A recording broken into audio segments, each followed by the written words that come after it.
এক অদ্বিতীয় কেউ নাই। আল্লাহর হাবিব রাহমাতুল্লিল আলামিন আমার আল্লাহ এত ইজ্জত আর সম্মান দিলেন, যে ইজ্জত আর সম্মান আমার আল্লাহ কোন নবী কোন রাসূলকে দেন নাই। মুহাম্মাদুর রাসূলুল্লাহ সাল্লাল্লাহু আলাইহি ওয়াসাল্লামকে আমার আল্লাহ পাক রব্বুল আলামিন এত শান, এত মান, এত ইজ্জত আমার আল্লাহ কেন দান করলেন? তিলাওয়াতকৃত হাদিস শরীফের মধ্যে আল্লাহর হাবিব বলেন, আনা খাতামুন নাবিয়্যিন লা নাবিয়্যা বাদি, আমি হলাম সর্বশেষ নবী, আমার পরে আর কোন নবী কোন রাসূল দুনিয়ার জমিনে পদার্পণ করবে না।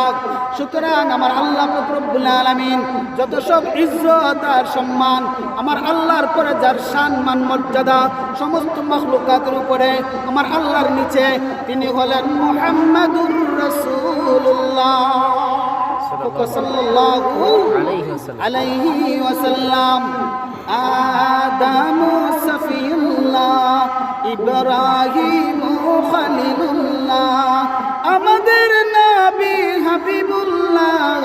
আল্লাহু আল্লাহু আল্লাহু আল্লাহ, হক লা ইলাহা ইল্লাল্লাহ, লা ইলাহা ইল্লাল্লাহ, লা ইলাহা ইল্লাল্লাহ, লা ইলাহা ইল্লাল্লাহ।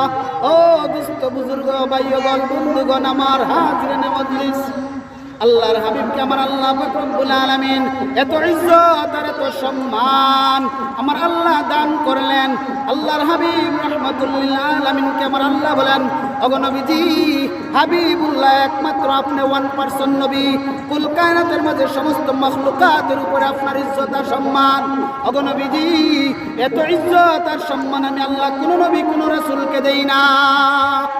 আদম মাত্র সফিউল্লাহ, ইব্রাহিম খলিলুল্লাহ, মুসা কালিমুল্লাহ, ঈসা রূহুল্লাহ, আপনি মুহাম্মাদুর রাসূলুল্লাহ, আপনি হলেন আমার হাবিবুল্লাহ।